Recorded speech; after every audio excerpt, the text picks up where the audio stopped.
Čau visiem! Es atkal pārbraucienā izmantoju laiku efektīvi, kā jau katrs zina vasarā. Viss kaut kas ir tik daudz, kad jāizmanto katrs brīdis efektīvi.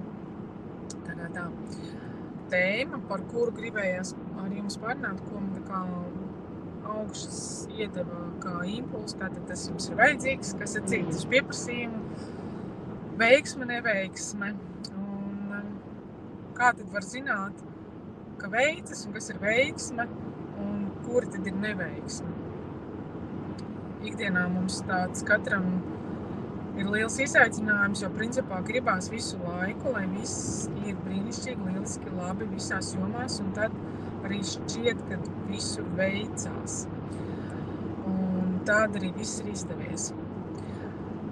Jā, tā noteikti ir. Tur gan ir viena nianse, kas ietver sevī vēl daudz sīkākas nianses. Tas nozīmē, ka tas ir tāds atskaites punkts.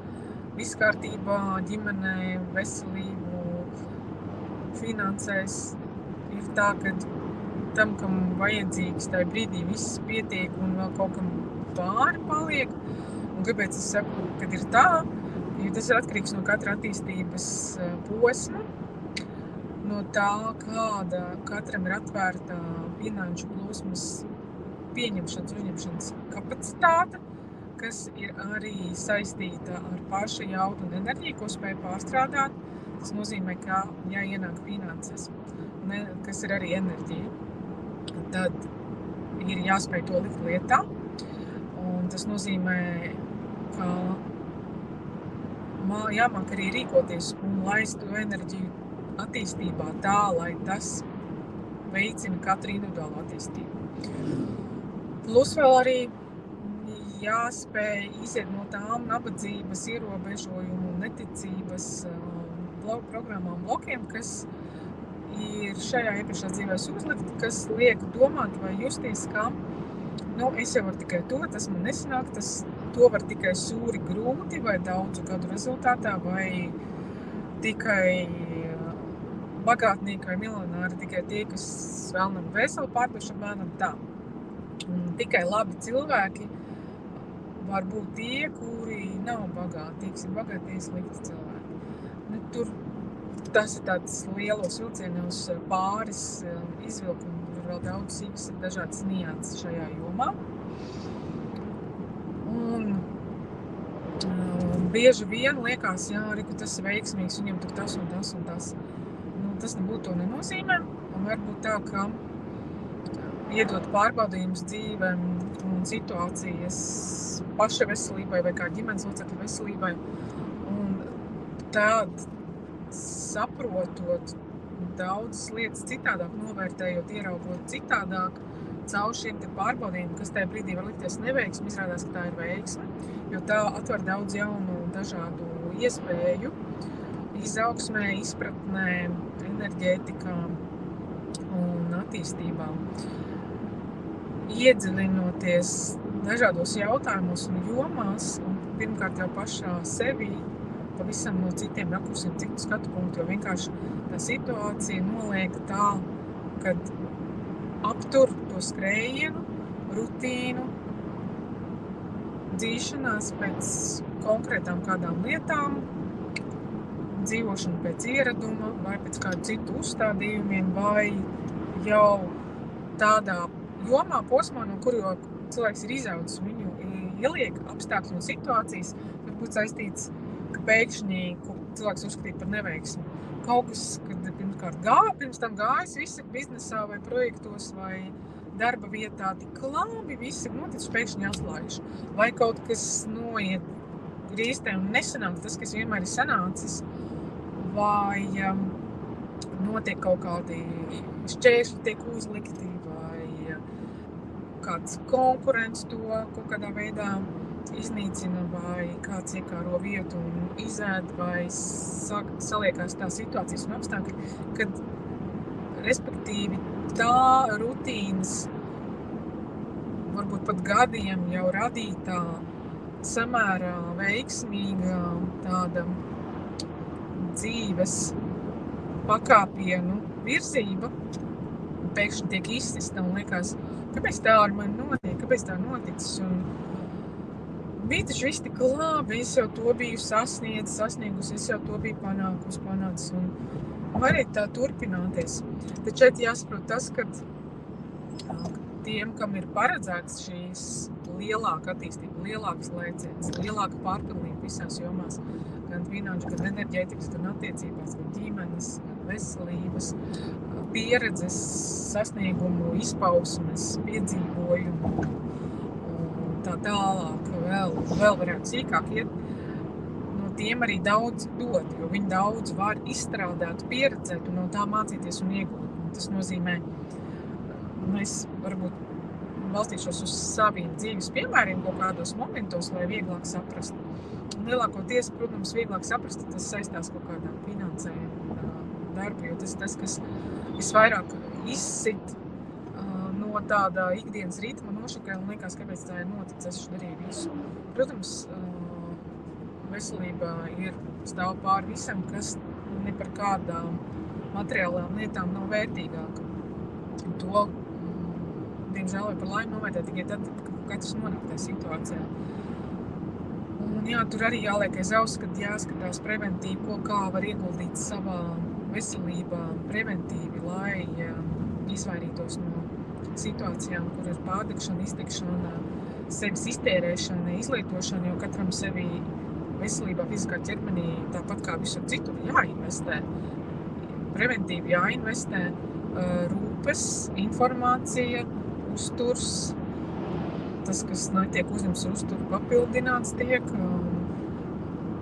prieks, bauda, kas ir hormonālais līmenis, piedzīvojumi, fiziskās aktivitātes, kas ir endorfīni, dopamīns, un mīlestība, un savienošanās ar citām cilvēciskām būtnēm, kas būs oksitocīns, un vienkāršas ikdienas baudas no smaržām, mūzikas, mākslas, ēdieniem, ceļojumiem, visa, kas ir uz zemes baudāms, visām maņām, kas vairo šo te, un, protams, pats galvenais apskāvienu, pieskārienu visam, tā sajušana, kas atkal vairo šo te oksitocīnu līmeni.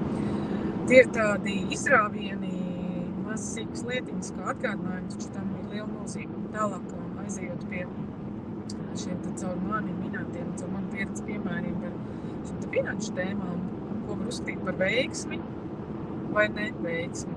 Tiesībā tā neveiksmi, beigās izrādās veiksmi, kaut kad sākotnēji tā nav licies. Tad, atkāpjoties atpakaļ, kā piemēram, tad, kad es pabeidzu vidusskolu,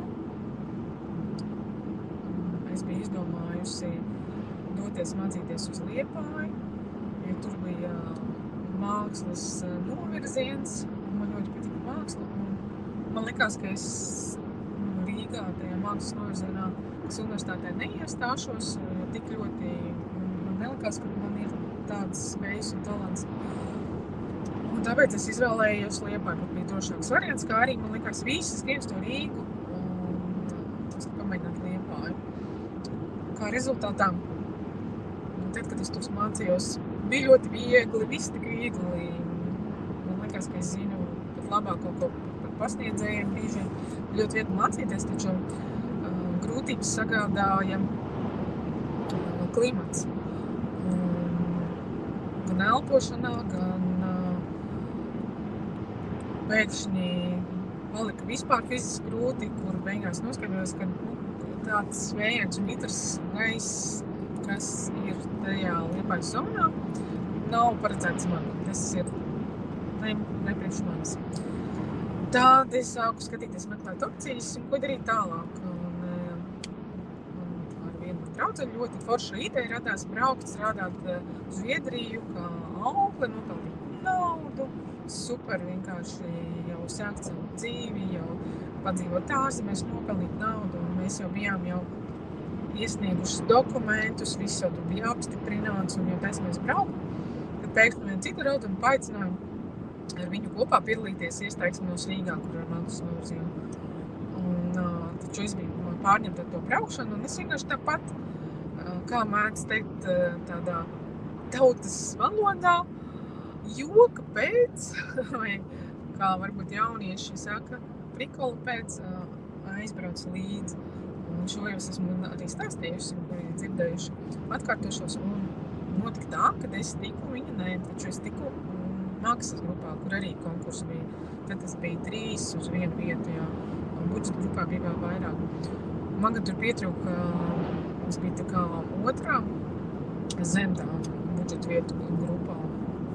Diezgan labs rezultāts. Es biju pat par to pārsteigts, es nedomāju, ka man ir tāds tā kā līmenis. Un, bet mums tāpat turpināja domāt par braukšanu un došanos kaut kur, jo budžets, tie bija tie laiki, kad 90. gadu sākums, kad finanses visiem, kas strādāja visādos tur kolhozos, SCO un tam līdzīgi, finanses ģimenēs nebija tādas, lai vēl varētu maksāt arī par mācībām. Un tad man Ropiņa izdomāja, ka viņi man palīdzēs sākumā. Un tad sākotnēji man likās, vai tā ir veiksme vai neveiksme. Es jau biju izdomājusi. Es biju izdomājis, ka man Liepājā izdosies. Tur notika tā, sākotnēji likās neveiksme. Es izdomāju, un man likās forši, ka braukšu ārzemēm, strādāt un mācīties. Un tad iestājos tur. Es nevaru saprast, kas ir veiksme, kas ir neveiksme, kam tagad sekot, kas ir tas. Taču man tā kā ļoti patika māksla, es domāju, labi. Paspēšu vienmēr aizbraukt, padzīvot vai papelnīt. Es esmu tikusi, ja man piedāvā samaksāt, pamēģināšu vismaz. Man, protams, ļoti iepatikās, un es pēc tam tiku budžeta grupā, un es arī papildus mācībām strādāju, un tas bija viens no labākajiem laikiem manā dzīvē. Tad pārlicot atkal uz veiksmes, neveiksmes punktu pēc studijām, bija apmēram nopietnāks darbs. Visu, kur es mēģināju, nezinu, cik es biju izsūtījis CV, sākumā ar tādiem augstāku latiņu, pēc tam ar zemāku. Un varbūt šobrīd man jāpagaida, skatos no zona, cerams, ka varēja dzirdēt visu un redzēt. Svarīgākais dzirdēt. Un tad es izmēģināju visu un beigās jau sāku iesniegt CV veikalos par pārdevēja palīgu. Un visur, kur vien varēja, kaut man likās, ka tas var vairāk. Taču sapratu, ka darbs ir nepieciešams un kaut ko ir jāsāk, jāatsprāst. Beigās visur, kur es gāju tām intervijām, vienā čupā, kuras gāju, man trūkst pieredzes, kaut izglītība atbilst otrā. Man bija pārāk laba izglītība, un ja man tur paņemtu, tad es droši vien ātri aiziet prom. Un tāpēc mani neņēma vienkārši citur, jo skaidrs, ja ar tādu izglītību tāda tikai uz laiku, un vajag ilgtermiņā nevajag tāds, kas tur staigā. Man jau bija tāds izmisums, un es nesaprotu, kāpēc man tā neveicās, kāpēc man neiet, un es biju vēl precējies uz pirmo vīru, un nemitīgi arī kritikas saņēmu no vīra vecākiem pārmetumus, kad viņam manī jāuztur, un es neko esmu izmācījis, es neko nedaru, un tad tāda spriedze un stress, un tad vienā vietā manī pieņēma, es atceros, tas bija Āgenskalnā, kalnā, tajā centrā, kur ir vairāk tie stāvi, tad vēl tur bija vecais City Fitness, un bija arī tādi veikaliņi vienā stāvā. Un es biju tik ļoti priecīga, kad es varu tādā, es mazliet tirgus būdiņā, kaut kā vienmēr man likās, nē, es tur tādā vietā, es taču nestrādāšu. Un es biju tik priecīga, un es aizgāju pirmo darba dienu, un man bija kaut kur jāpakāpjas, bija uzvilkusi tāds šaurs, garš svārks, bija sapucēsies, man bija pēkšņi jāpakāpjas, un es kāpu lejā, nobrāzu kāju, tā, ka noplēsu ārpēc asinībām. Man ieraugot asins, momentāli ir tāds, tā kā ģībiens uznāk. Un man tieši tā arī notikās, un tā vadītāja neko tajā dienā neteica, kad man tur tāds vājums uznāca, kad es biju uz apmācībām. Taču, kad es domāju, ka es tieši nākošā dienā uz savu jauno darbu vietu, viņi man uzrakstīja, lai es nenāku, kad acīm redzot, kad man ir pārāk vāja tā veselība, un tad man pavisam rokas nolēdās. Vienmēr pēc vienīgā vieta, pēc tik ilga laika, pēc tik daudz intervijām, un tā arī man tad tādā jau izmisumā nesaprotu, ko darīt. To es arī esmu stāstījusi. Taču jā, šī bija visa it kā neveiksme, beigās tas noved man līdz tam, kad es metu visus savus ierobežojumus, aizspriedumus, kaunu, bailes pie malas un devos pie viena biznesmeņa un piedāvāju ideju firmai un firmas darbībai. Tas bija tolaik degustācijas un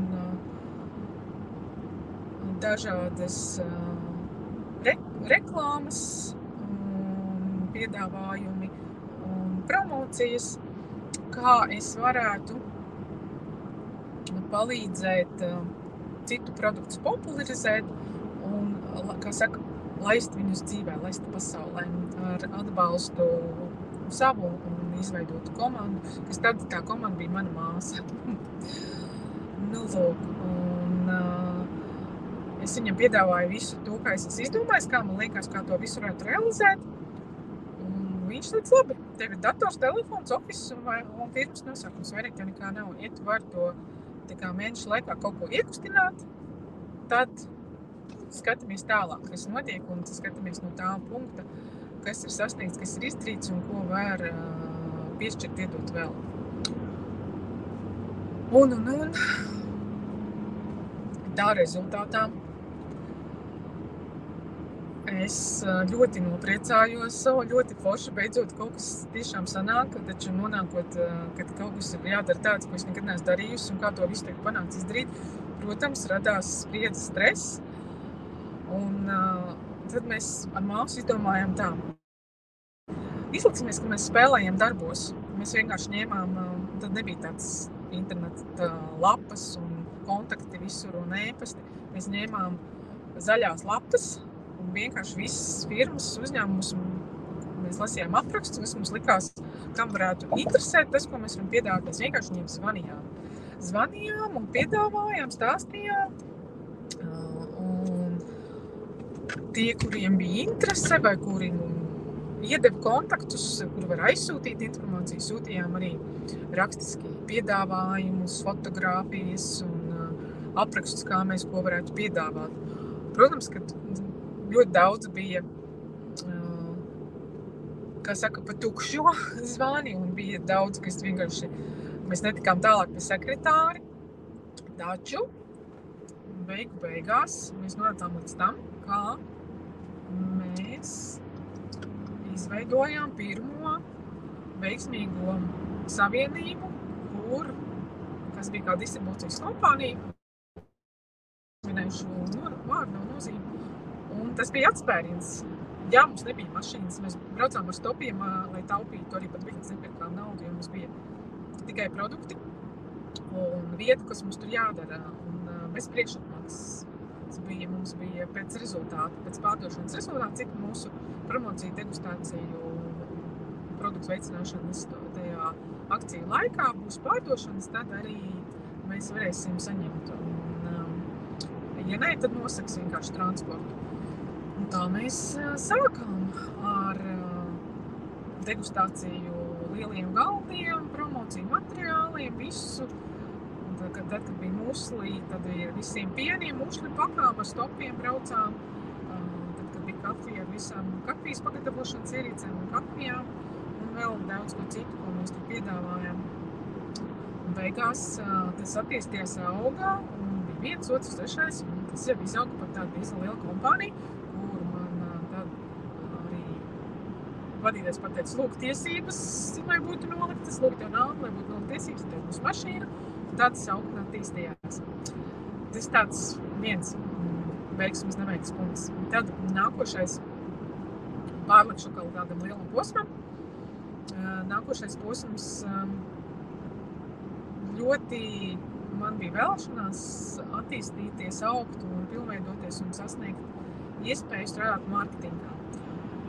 Un tur arī es izmēģināju visu kaut ko, es gāju uz kursiem, man atļāva māma, viņas vadītā uzņēmumā visu kaut ko tur izmēģināt, pamēģināt, piedalīties, patrenēties, mācīties. Es iemācījusies kursos. Es mēģināju tur pasniegt, es mēģināju to. Ļoti gribējās par zīmola vadītāju vai par mārketinga darbinieku, lai tiktu tur un attīstītos šajā jomā vairāk. Lūk. Un tā rezultātā es mēģināju, trenējos, mācījos, sūtīju CV, darīju visu iespējamo, lai es to varētu sasniegt, lai es līdz tam varētu nonākt. Un, protams, tāpat kā tas bija tad, sekoja atraidījumi,